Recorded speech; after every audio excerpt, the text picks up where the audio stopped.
17 days to Flerfs on ice.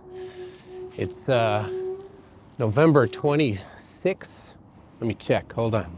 27, November 27. And we will be on the ice in 17 days in Antarctica. Had to go get some gear at Duluth Trading Company, and I thought I would show you one of the experiments I'll be doing at each of the airports between here and Antarctica, as well as on the ice there. And this is the magnetic dip of the Earth, or the inclination it's called. So I purchased a specific instrument to do this. It's called a dip compass.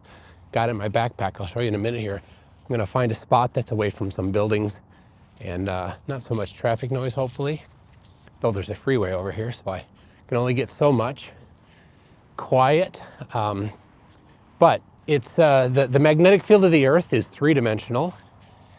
Even regardless of the shape of the Earth, it's three-dimensional. And you can make very specific predictions about the field of the Earth, both in the strength of the magnetic field and the angle of the magnetic field. Of course, we use the angle horizontally for regular compasses to determine direction. But we know that the directions are imperfect horizontally. That's magnetic declination. And you need to correct for that in order to figure out which way is true north versus magnetic north. Now, the line where that declination is zero is you don't need to make any corrections. And that line actually goes through the Minneapolis area, not far from where I am. So magnetic declination, where I am right now, is pretty small. The line goes through right about where the Mall of America is. It's very close to there. But as you move farther east and west, it varies. And on either coast of the United States, it's different in different directions, opposite directions. And so when you're doing things like flying an airplane or navigating a ship, you need to know the amount of the declination. And people have been working for centuries to quantify and measure the declination so that they can make correct determinations of true north given magnetic north. Now that's declination. Inclination is the dip vertically, which you normally don't worry about unless you're building a compass, because when you build a compass, then you need to make sure that you have it in a way where it won't mess up the compass as you build, as it's moving around inside the enclosure. So I'm just looking for a good spot, and this is probably a good spot here. So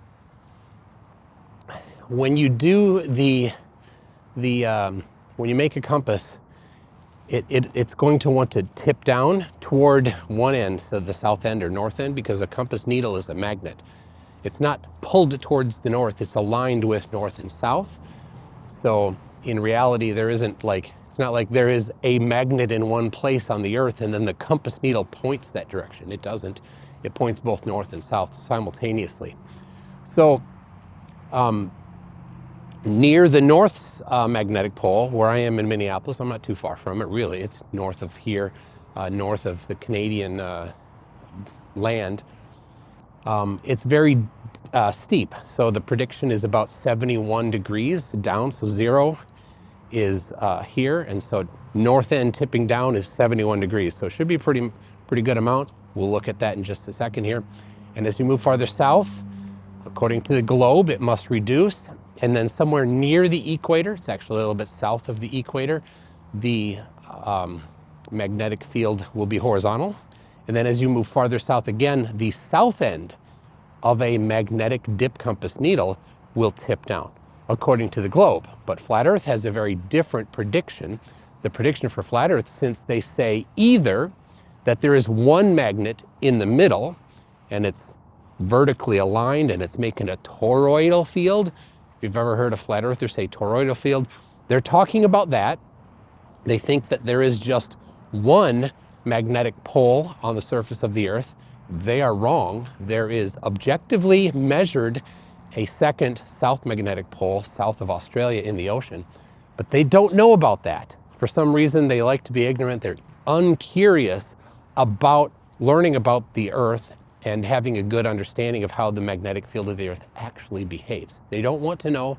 They're happy being ignorant of it. But it doesn't matter, because when we're going to Antarctica, we will be, according to the Dirt Pizza Flat Earth, we will be far away from that particular magnetic South Pole. So whether they say it's a single magnet in the middle, or there is two, if they somehow come to the realization that you can't just deny that reality, then then you can make specific predictions for both of those models.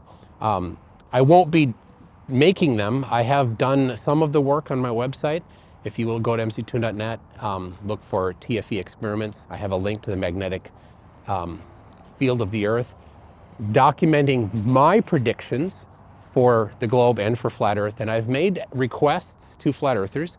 If my prediction for flat Earth is wrong, please provide the correct prediction for flat Earth. So if they don't, then I'll take that they think that mine is correct. So anyway, I'll show you how this works. I'll set up the dip compass here.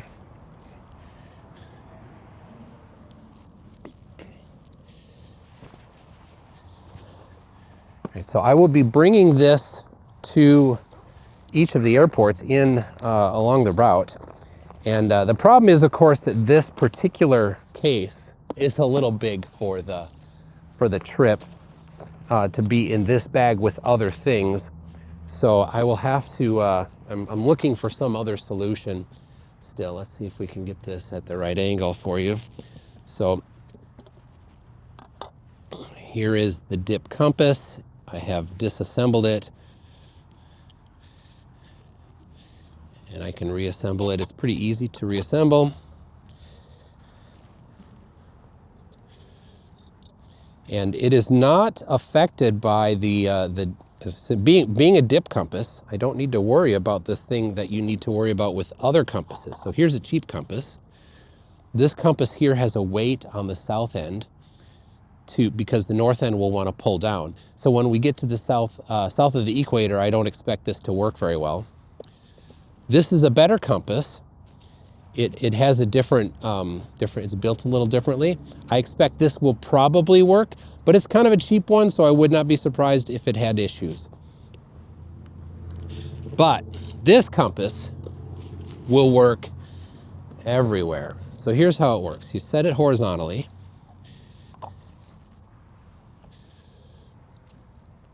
And then you rotate it.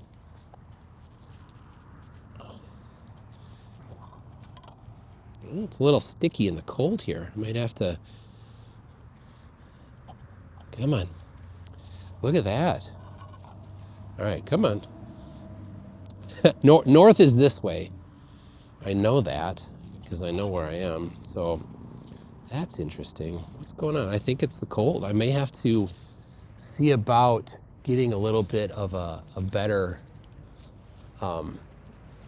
mechanism in there to let it rotate freely. Huh. Well, anyway, I'll demonstrate right now how it works by setting it approximately north, and then I'll have to correct it and verify it later. But there you go. That's how it is. And then you rotate the whole apparatus here, and you can see then that it has dipped. And this isn't, I don't know if it's moving well. No, not at all. It's all binding here. So anyway, there you go. Not good yet. So I'll get some something to do better on the in the cold for this. Good to test this ahead of time. Got a truck here coming in to park. Anyway, so that's how it works. And so this is about correct for where I am now. But I will verify and make sure that it works in the cold, because it's about 25 degrees outside right now, Fahrenheit. So, and then I will log things in the logbook here, and not today, because this isn't giving me confidence on its correctness. So anyway, that's how it's going to work. I'll do a follow-up on this to make sure that it's doing the right thing, and we can. There you go. The camera turned off. The screen did. Anyway, I'll do that, and thank you, everybody. We'll see you tomorrow for day 16.